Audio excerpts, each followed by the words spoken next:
नमस्कार, आप देख रहे हैं द न्यूज बर्ड और मैं हूं आपके साथ कृत्य सुधा। खबरों पर जाने से पहले एक नजर डालते हैं आज की हेडलाइंस पर।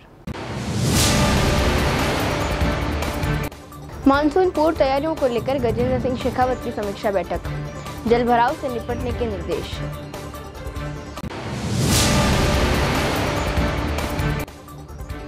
एसीबी के रिश्वत लेते पकड़ा गया जोधपुर डिस्कॉम का हेल्पर, 25,000 रुपए की रिश्वत लेते रंगे हाथ गिरफ्तार। नशा मुक्ति पखवाड़ा जागरूकता रैली निकाली गई, युवाओं को नशे से दूर रहने की दिलाई गई शपथ। और अब खबरें विस्तार से। आगामी मानसून को देखते हुए केंद्रीय संस्कृति एवं पर्यटन मंत्री गजेंद्र सिंह शेखावत ने जोधपुर जिला प्रशासन के साथ एक अहम समीक्षा बैठक की। बैठक का मकसद था शहर में जल भराव की समस्याओं से निपटने की तैयारियों की समीक्षा और दिशा निर्देश देना। शेखावत ने अधिकारियों को सख्त निर्देश देते हुए कहा कि इस बार शहरवासियों को जल भराव की परेशानी नहीं उठानी पड़े। इसके लिए सभी विभाग मिलकर समय रहते जरूरी काम पूरे करें। मंत्री गजेंद्र सिंह शेखावत ने बताया कि जिन क्षेत्रों में बीते वर्षों से जल भराव की स्थिति बनी थी, उन्हें पहले ही चिन्हित कर लिया गया है। इनका स्थायी समाधान जल्द से जल्द सुनिश्चित किया जाएगा। जल निकासी के लिए तकनीकी समाधान अपनाने और व्यवस्थाओं की लगातार निगरानी करने के निर्देश भी दिए गए। जैसलमेर प्रवास के दौरान शेखावत ने बादारिया राय माता मंदिर में भी दर्शन किए और देशवासियों के कल्याण की प्रार्थना की। इस मौके पर शेखावत ने जोधपुर को वंदे भारत ट्रेनों के मेंटेनेंस सेंटर की सौगात मिलने पर प्रधानमंत्री नरेंद्र मोदी और रेल मंत्री अश्विनी वैष्णव का आभार जताया। उन्होंने कहा कि इससे जोधपुर की ऐतिहासिक रेलवे इंजीनियरिंग वर्कशॉप को फिर से जीवन मिलेगा और क्षेत्र के विकास के लिए नए रास्ते खुलेंगे। 3 दिवसीय प्रवास के दौरान शेखावत लूणी, जोधपुर शहर, पोखरण और लोहावट के ग्रामीण इलाकों में भी पहुंचे, जहां उन्होंने हाल ही में दिवंगत नागरिकों के परिजनों से मिलकर संवेदना जताई। खास तौर पर पोखरण के ग्राम धोलिया में सड़क हादसे में जान गंवाने वाले वन्य जीव प्रेमियों को श्रद्धांजलि अर्पित की गई, जो हिरणों के शिकार से बचने के प्रयास में अपनी जान गंवा बैठे थे। राजस्थान पुलिस के सिपाही सुनील बिश्नोई को भी श्रद्धांजलि दी गई, जो ड्यूटी के दौरान हादसे के शिकार हुए। इस पूरे प्रवास के दौरान शेखावत के साथ कई जनप्रतिनिधि और स्थानीय नेता भी मौजूद रहे, जिनमें पूर्व सांसद जसवंत सिंह बिश्नोई, विधायक पब्बाराम बिश्नोई, जैसलमेर जिला प्रमुख प्रताप सिंह और अन्य गणमान्य लोग शामिल रहे। देखिए, पिछले वर्ष भी एकाएक अधिक बरसात हो जाने के बाद में जोधपुर में बहुत सारे स्थान ऐसे थे जहां लंबे समय तक पानी भरा रहा और लोगों को असुविधा हुई थी। बनाड़ रोड पर पिछले 3-4 साल से इस तरह की परिस्थिति बनती है। गत वर्ष बरसात के समय में हमने ये तय किया था प्रशासन के साथ में बैठ करके कि ऐसे सारे एरिया जहां वाटर लॉगिंग होती है, जहां जल भराव होता है बरसात के समय में, उन सबको हम चिन्हित करें और एक बार धीरे धीरे उनके स्थायी समाधान के लिए काम करें, लेकिन इस तरह से एक बार रचना करें कि अगले बरसात में इस तरह का कष्ट न हो। उसकी कुछ योजना बना करके पिछले दिनों में काम किया था, कहीं स्थायी काम कहीं अस्थायी काम, ये करके कि आने इस कम से कम बरसात में लोगों को जल भराव के कारण से कष्ट न हो और पानी का प्रवाह जो है वो निकासी सुचारू रूप से चलती रहे। आज अधिकारियों के साथ में बैठ करके उन सारे कामों की जो हमने चिन्हित किए थे, उन सब की एक बार फिर बरसात से पहले हम सब ने समीक्षा की है, सारे विषयों पर चर्चा की है। जो कुछ न्यूनताएं थी उन सब को पूरा करने का निर्देश दिया है। जहां काम की गति बढ़ाने की आवश्यकता थी, उस गति बढ़ाने के लिए भी निर्देश दिया है।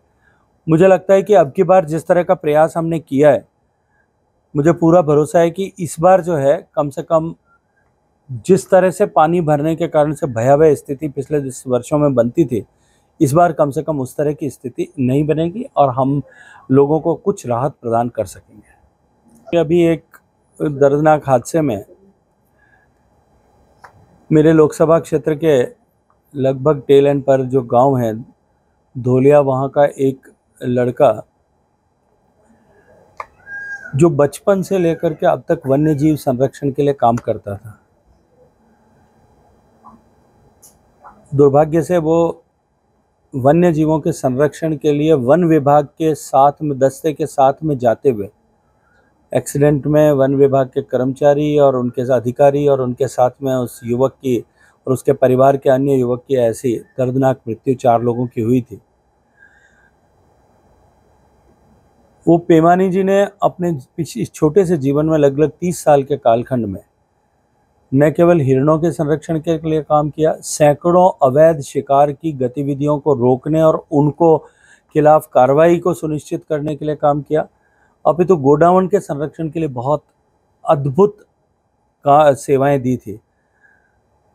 उनके देहांत पर उनके परिवार से मिलने के लिए, शोक मिलन के लिए वहां गया था और उसी दुर्घटना में काल कवलित हुए बाकी अन्य 2 परिवार युवकों के परिवारों के साथ में भी जाकर के मैंने बातचीत की है। अभी हाल ही में लूनी में बजरी के जो है डंपर से बजरी माफिया को रोकने के समय हुई दुर्घटना में एक पुलिस के सिपाही की जो है दर्दनाक मृत्यु हो गई थी। वो भी लोकसभा क्षेत्र का निवासी था। उसके परिवार के साथ में जाकर के भी सांत्वना प्रदान की है। इस दुख की घड़ी में सरकार और जनप्रतिनिधि सभी उनके साथ हैं, ऐसा संदेश इसके माध्यम से दिया है। भारत में रेलवे इंफ्रास्ट्रक्चर का आधुनिकीकरण हुआ है और न्यू जनरेशन ट्रेन्स जो देश में चालू हुई हैं।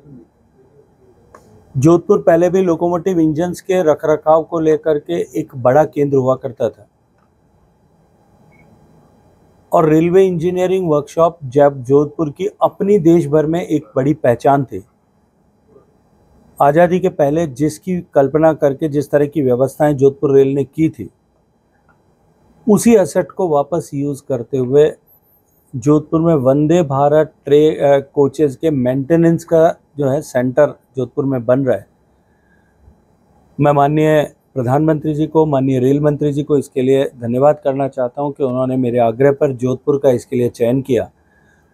इससे एक तरफ जोधपुर में ये जो इंफ्रास्ट्रक्चर हमारा आइडियल पड़ा था, इसका उपयोग हो सकेगा और दूसरी तरफ जोधपुर में इसके चलते हुए नई संभावनाओं के द्वार खुलेंगे, क्योंकि आने वाले समय में धीरे धीरे सभी न्यू जनरेशन कोचेस सभी जगह पे आ जाएंगे। ये वर्कशॉप जोधपुर में होने के कारण से जोधपुर की जो एक विशिष्टता इस रेलवे मेंटेनेंस के सिस्टम में, रेलवे इंजीनियरिंग के सिस्टम में थी, इस परिदृश्य में थी, वो विशिष्टता निश्चित रूप से बरकरार रहेगी। इसके लिए मैं जोधपुर वासियों की तरफ से माननीय रेल मंत्री जी का हृदयपूर्वक धन्यवाद करता हूँ। जोधपुर डिस्कॉम के हेल्पर को 25,000 रुपये रिश्वत लेते हुए एसीबी ने रंगे हाथों पकड़ लिया है। उसने एक कारखाने की लोड कम करने के लिए यह रिश्वत ली।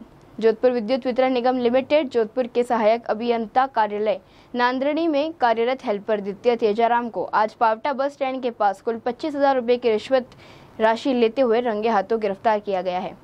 परिवादी ने एसीबी कार्यालय में शिकायत दी थी कि उसके कारखाने में 31.5 HEB का बिजली कनेक्शन है। वर्तमान में आवश्यकता नहीं होने के कारण विद्युत विभाग के नांदेड़ी कार्यालय में लोड कम करने के लिए आवेदन दिया हुआ है।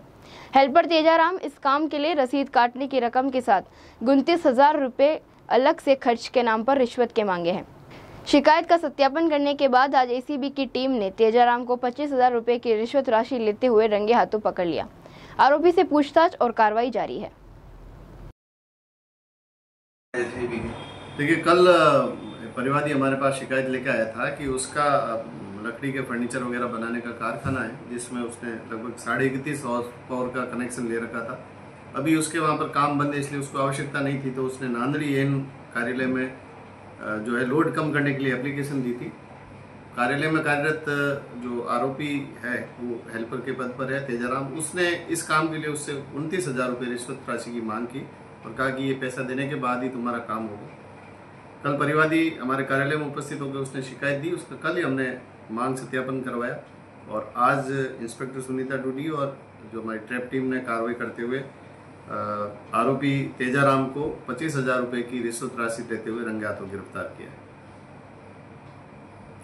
युवाओं में नशे की प्रवृत्ति को खत्म करने के उद्देश्य से आमजन में नशे के खिलाफ जागरूकता फैलाने के उद्देश्य से नशा मुक्ति पखवाड़ा मनाया जा रहा है, जिसके तहत सामाजिक न्याय एवं अधिकारिता विभाग की ओर से नशा मुक्ति जागरूकता रैली का आयोजन किया गया, जिसमें प्रतिभागियों ने हाथ में नशे के विरोध स्लोगन लिखी तख्तियां लेकर चल रहे थे। संयुक्त निदेशक अनिल व्यास ने बताया कि राज्य सरकार एवं केंद्र सरकार द्वारा नशा मुक्ति पखवाड़ा चलाया जा रहा है, जिसके लिए एक वाहन रैली निकाली गई, जो जालूरी गेट से रवाना होकर कलेक्टर कार्यालय तक पहुंची। लोगों को नशे के विरोध की शपथ भी दिलवाई। उन्होंने बताया कि राज्य सरकार और केंद्र सरकार के निर्देश अनुसार यह कार्यक्रम आयोजित किया गया है। एडिशनल एसपी अरविंद ने हरी झंडे दिखाकर रैली को रवाना किया। इस रैली में स्वयंसेवी संस्थान दिव्यांगजनों ने भाग लिया। माननीय मुख्यमंत्री महोदय और राज्य सरकार के निर्देशानुसार 1 जून से लेकर 26 जून तक पूरे प्रदेश में नशामुक्त भारत अभियान के तहत कार्यक्रम आयोजित किए जा रहे हैं। उसी के तहत आज जोधपुर संभाग मुख्यालय पर श्रीमान जिला कलेक्टर महोदय एवं मुख्य कार्यकारी अधिकारी महोदय के निर्देशानुसार एक विशाल रैली का आयोजन किया गया है। इस रैली का उद्देश्य समाज में होने वाले नशे के दुष्प्रभाव को रोकने के लिए संदेश देना है। जोधपुर जिले में नशा मुक्ति के क्षेत्र में कार्य करने के लिए स्वयंसेवी संस्थाएं, पुलिस प्रशासन, सामाजिक न्याय अधिकारी विभाग, जिला प्रशासन द्वारा ये संदेश दिए जाने का प्रयास किया गया है कि नशे से किस प्रकार हम अपने परिवार को बचा सकते हैं। वर्तमान समय में युवा वर्ग के अलावा हर वर्ग में नशे की प्रवृत्ति बढ़ती जा रही है, जो हमारे प्रदेश के लिए और देश के लिए एक चिंता का विषय है। इसी बात को ध्यान में रखते हुए माननीय मुख्यमंत्री महोदय ने निर्देशित किया है कि हमारे प्रदेश में नशा मुक्त रहे और उसको नशे से किस प्रकार बचाया जा सके, उसकी कार्य योजना बनाकर कार्यक्रम आयोजित किए जाते हैं। सबसे पहले तो मैं नशा मुक्ति रैली के लिए जिला प्रशासन और समाज कल्याण विभाग को बधाई और शुभकामनाएं देता हूँ कि इन्होंने इतनी अच्छी पहल की है। बेसिकली नशा एक जाल है जिसमें व्यक्ति को शुरू में तो अच्छा लगता है, उसको एहसास होता है, जबकि अच्छा होता नहीं लेकिन उसको एहसास होता है, लेकिन धीरे धीरे ये उसके शरीर को, उसके जीवन को और रिश्तों को नष्ट करता है। तो इसलिए मैं सभी से निवेदन करता हूँ कि नशे को न चुनें, शिक्षा को चुनें, स्वास्थ्य को चुनें और उस पर ध्यान केंद्रित करें। हमारे पुलिस महानिरीक्षक महोदय द्वारा भी ऑपरेशन मनवार के तहत संपूर्ण रेंज में जो सामाजिक गाँवों में जो नशे को सामाजिक मान्यता देने की थी उस पर कुठाराघात किया गया और आज सभी जगह उसका अच्छा परिणाम रहा है। मैं पुनः प्रशासन को बधाई देता हूँ और समाज से अपील करता हूँ नशे से दूर रहें, शिक्षा को अपनाएं, खेल को अपनाएं, व्यायाम को अपनाएं, योग को अपनाएं। धन्यवाद। शहर के वेस्ट इलाके में उस समय अफरा तफरी मच गई जब राजकीय उम्मेद स्टेडियम के पास रखे कचरे में अचानक आग लग गई। आग की लपटें इतनी तेज थी कि वहां खड़े कई वाहन उसकी चपेट में आ गए। स्थानीय लोगों के अनुसार घटना दोपहर के समय की है, जब अचानक कचरे से धुआं उठता देखा गया। देखते ही देखते आग ने विकराल रूप ले लिया, पास ही खड़े 2 पहिया व 4 पहिया वाहनों को अपनी चपेट में ले लिया। सूचना मिलते ही फायर ब्रिगेड की टीम मौके पर पहुंची और आग पर काबू पाने का प्रयास किया। अभी तक की किसी हताहत होने की खबर नहीं है, लेकिन आग से वाहनों को काफी नुकसान पहुंचा है। प्राथमिक जांच में शॉर्ट सर्किट या किसी जलती वस्तु के कारण आग लगने की आशंका जताई जा रही है। पुलिस ने मामला दर्ज कर जांच शुरू कर दी है। वह स्थानीय लोग नगर निगम पर लापरवाही का आरोप लगा रहे हैं और क्षेत्र में नियमित सफाई व कचरे के उचित निस्तारण की मांग कर रहे हैं। जोधपुर के झालामन चौराहे पर आज एक बार फिर लापरवाही और तेज रफ्तार का खतरनाक नजारा देखने को मिला। एक सिटी बस ने तेज गति से 3 दोपहिया वाहनों को जोरदार टक्कर मार दी। हादसे में किसी की जान जाने की खबर नहीं है, लेकिन कई वाहन बुरी तरह क्षतिग्रस्त हो गए हैं। प्रत्यक्षदर्शियों के मुताबिक हादसे की मुख्य वजह ड्राइवर की लापरवाही रही। सबने हैरान करने वाली बात यह है कि चौराहे के पास ही चौकी होने के बावजूद काफी देर तक पुलिस मौके पर नहीं पहुंची। स्थानीय नागरिकों ने इस तरह की लापरवाही पर कड़ी नाराजगी जताते हुए मांग की है कि दोषी ड्राइवर पर सख्त कार्रवाई की जाए। ट्रैफिक नियमों के पालन के लिए सख्त निगरानी रखी जाए। ट्रैफिक नियमों का पालन करने और सड़क पर सतर्कता केवल विकल्प नहीं, जरूरत बन चुकी है। प्रशासन को चाहिए कि ऐसे मामले में त्वरित और प्रभावी कदम उठाकर जनता में भरोसा बनाए रखे। केंद्रीय संस्कृति एवं पर्यटन मंत्री गजेंद्र सिंह शेखावत ने मंगलवार सुबह जोधपुर स्थित श्री बिजोलाई बालाजी आश्रम पहुंचकर दर्शन किए और आश्रम के पीठाधीश्वर परम पूज्य महामंडलेश्वर श्रद्धेय स्वामी श्री सोमेश्वर गिरी जी महाराज से आशीर्वाद प्राप्त किया। आश्रम परिसर में प्राप्त अलौकिक ऊर्जा का अनुभव साझा करते हुए शेखावत ने कहा, यह स्थान केवल एक आश्रम नहीं बल्कि आध्यात्मिक ऊर्जा का सजीव केंद्र है। यहाँ पहुंचते ही अंतरात्मा तक शांति का संचार हुआ और मन श्रद्धा से भर उठा। केंद्रीय मंत्री ने बालाजी महाराज में नतमस्तक होकर दर्शन किए और वहां उपस्थित अन्य श्रद्धालुओं के साथ आध्यात्मिक वातावरण में सहयोगी बने। शेखावत ने कहा, स्वामी श्री सोमेश्वर गिरी जी महाराज के आशीर्वचन और आध्यात्मिक उपदेश आत्मा को गहराई तक स्पर्श करते हैं। उनका वात्सल्य और ज्ञान इस दौड़ती भागती दुनिया में सच्चे संतत्व की पहचान है। दर्शन के उपरांत शेखावत ने श्रद्धेय दादा गुरु महंत श्री बलवंत गिरी जी महाराज और सदगुरु महंत श्री किशन गिरी जी महाराज की समाधियों पर पुष्पांजलि अर्पित की। उन्होंने कहा कि इन महान संतों की तपस्या, त्याग और समाज सेवा की परंपरा ने भारत की आध्यात्मिक धारा को पुष्ट किया है। उनकी स्मृति में विनम्र नमन कर मन अत्यंत भावुक हो उठा। श्री वैष्णव अग्र रसिक परंपरा के प्रमुख केंद्र उत्तम आश्रम धाम में इस वर्ष भी परंपरागत श्रद्धा और भक्ति के साथ 122वां वार्षिक दीक्षा महोत्सव मनाया जा रहा है। यह आयोजन 4 और 5 जून को ज्येष्ठ सुदी नवमी दशमी के पावन अवसर पर कागा तीर्थ मार्ग स्थित उत्तम आश्रम में आयोजित होगा। परम पूज्य स्वामी डॉक्टर राम प्रकाश आचार्य महाराज के पावन सानिध्य और आश्रम उत्तराधिकारी योगाचार्य डॉक्टर संत सुखदेव महाराज के मार्गदर्शन में यह भव्य आयोजन श्रद्धापूर्वक संपन्न होगा। महोत्सव की शुरुआत 1 जून को ध्वजारोहण और महोत्सव पोस्टर के विमोचन के साथ हुई। इसके साथ ही 1 जून से 5 जून तक प्रतिदिन सुबह 7 बजे से योग एवं प्राणायाम शिविर का भी शुभारंभ हुआ। डॉक्टर संत सुखदेव महाराज ने बताया कि यह आयोजन न केवल आध्यात्मिक चेतना का पर्व है, बल्कि मानव कल्याण और सामाजिक समरसता का भी संदेश देता है। प्रति वर्ष की बातें इस वर्ष भी ज्येष्ठ शुद्धि नवमी के दिन और दशमी के दिन प्रसादी का कार्यक्रम रखा है। प्रति वर्ष की बातें इस वर्ष भी वार्षिक उत्सव की तैयारियां हो रही है और समय पर वार्षिक उत्सव मनाया जाएगा। यह कार्यक्रम 2082 विक्रम संवत के रूप में बनाया जा रहा है।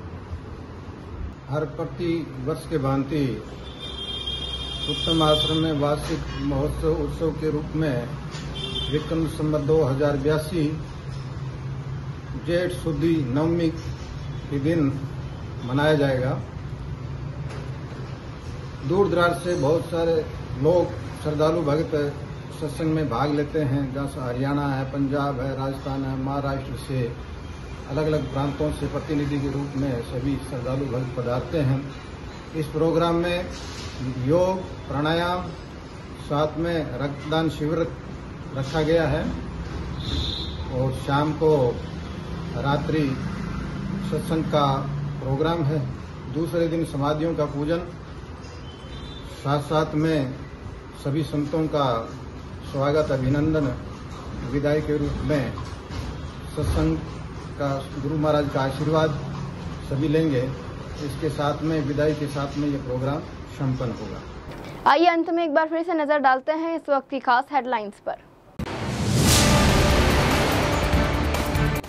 मानसून पूर्व तैयारियों को लेकर गजेंद्र सिंह शेखावत की समीक्षा बैठक, जल भराव से निपटने के निर्देश।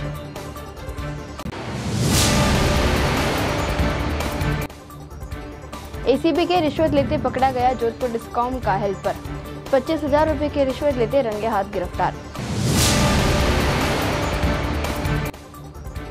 नशा मुक्ति पखवाड़ा जागरूकता रैली निकाली गई, युवाओं को नशे से दूर रहने की दिलाई गई शपथ। अभी के लिए फिलहाल इतना ही। राज्य की और बड़ी खबरें जानने के लिए देखते रहिए द न्यूज़ बर्ड। नमस्कार।